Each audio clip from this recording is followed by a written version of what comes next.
What's up, team? Welcome to the video. Tonight I want to read your comments. I really like comments because, in part because it gives me feedback on kind of how I'm doing, what you like, and what's kind of meh.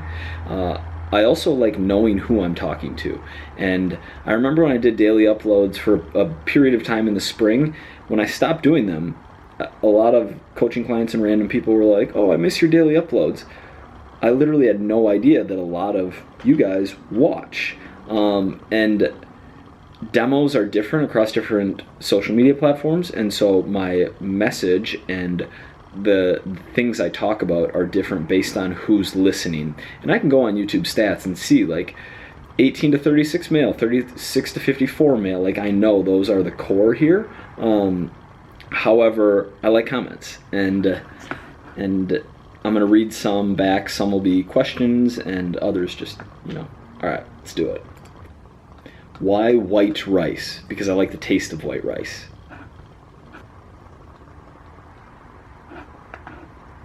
Guys, Shoe Dog by Phil Knight is unbelievable. Please buy it.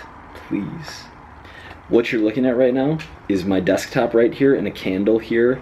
This was my prime grinding back when I was playing poker, and I'd wake up super early before going to my 9 to 5, get up at 4:30, still dark out, sit, grind hands. More of these uploads, bro, on a day in the life vlog. The longer content and the vlogging does seem to do better with organic reach, which is interesting to me.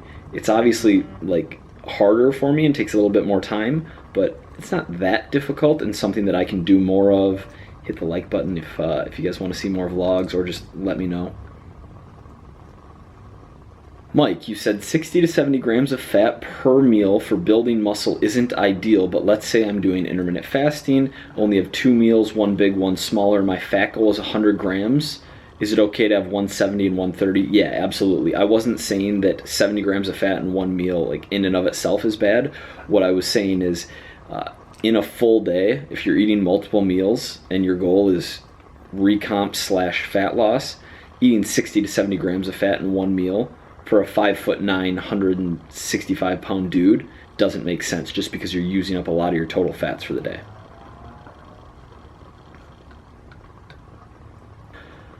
Awesome video. Although dietary fat doesn't turn into muscle, it plays a large role in hormone production, which is huge for putting on muscle. Yes and no.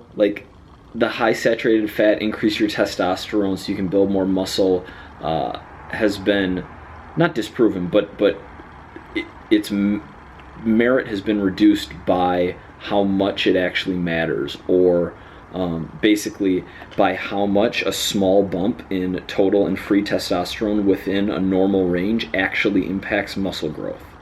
We know that using steroids and being in a super physiological range with testosterone levels is going to blow you up, right? It's just going to do good things for your physique from an aesthetic strength point of view. But if you're going from 500 to 550, I don't even know what the metric is, nanoliters per deciliter.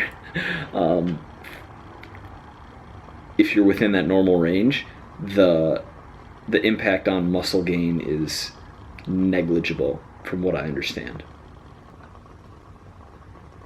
Unreal how this guy takes Mike's knowledge and experience for granted. Bless him. Me and John had a great laugh at that comment. It's true. It is unreal. Bless him. Oh, here's an old video, the perfect macro ratio. How do I find my maintenance calories? I like the Catch-McCardle equation, and then just track intake and track progress. And if you're eating 2,400 calories and you're losing body fat and the scale's going down over 12, 14, 18, 25 days, your maintenance is higher than the number of calories you're eating. This isn't a great video. A lot of riffraff. This is a good one. Pretty relevant to a few issues I've dealt with lately on random emails. How do you deal with clients that are already eating 800 calories per day, doing cardio 3 times per week, but can't burn any fat? First of all, am proud to say that I have this many clients and have historically had this many clients eating 800 calories and doing cardio 3 times per week, or even eating 800 calories ever. Reverse diet them. First, unless you're a very small, very stressed woman who's deep in a calorie deficit, it's much more likely that adherence is the issue rather than something physiological going on where you're stalled on 800 calories. And that goes for any, like, 800 is such an absurd number. But I have an email from a dude who's like, I'm eating 1,200 calories. I've been eating 1,200 calories every single day for the last, it was like 3 or 4 months, July, I think. He's like, and I've stalled, and like I never go over, and my weight hasn't changed. And I tried to pry. I was like, dude, 1,200 calories every day? Are you sure? And I hope this candle noise isn't annoying. Are you sure? He's like, every single day I never go over. If that's the case, you need to... So how you could get there is being in a calorie deficit for a very long time, suppressed metabolic rate, which varies in how much it's going to be suppressed from person to person. But if you're there, increase calories slowly over time. And just know that you're going to spend the next half year not losing body fat, but rather adding strength, adding lean tissue, getting better at lifts, and like while doing all those things, reverse dieting, or just jumping up to maintenance pretty quickly, and spending some time there, like, letting your suppressed TDEE come back up. And the degree to which you can actually increase your total daily energy expenditure is unknown, right? I would read the reverse dieting article that I'll link below if you're very interested in that. But it's unknown. Anecdotally, reverse dieting has been helpful for a lot of clients, and it seems like where I had estimated their maintenance, that we can drive calories higher than that, primarily via carbohydrates, when strength training 3, 4, 5 times a week without gaining body fat. But the evidence for adaptive component of metabolism being super movable via a reverse diet isn't there that I have seen. Lane Norton's another good guy to check out for the reverse dieting knowledges. Before watching this video, I found you interesting. I follow your Snapchat, but figured you were just a rich white kid with hyper white teeth, ADHD, and no Adderall prescription. This video has really impressed me. You seem to really know your shit, you make sense, and if when I can afford to hire someone to help me with this, I'll be looking to see if you're taking internet clients. Thank you for everything you do. Apparently you're more than a set of pretty teeth. My teeth are actually kind of jacked up, bro. Like, this one sits back a little bit further, and like the lighting's good here, but I appreciate that. Yeah, I am. Guess what?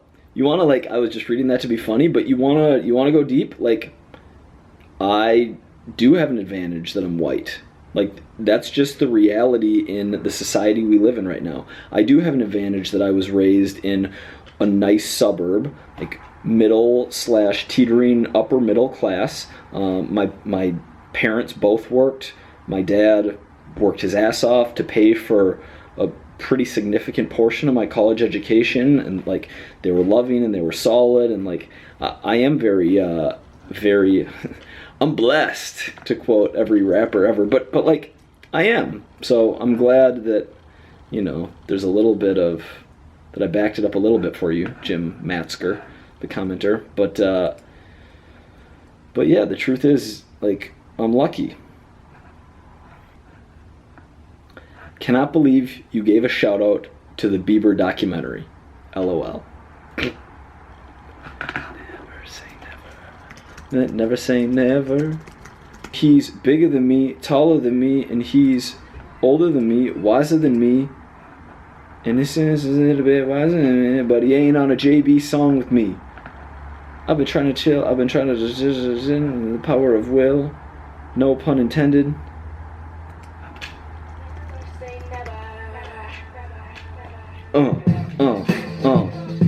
Just kidding. Don't dislike, please. My ego is attached to my like to dislike ratio. Please, undislike if you disliked.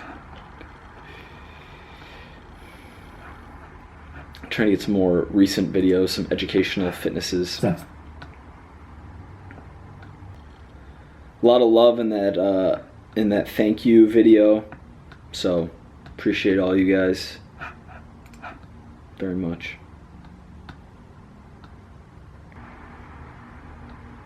Oh, all right. Do me a super solid favor, please. Let me know how you first found out about me.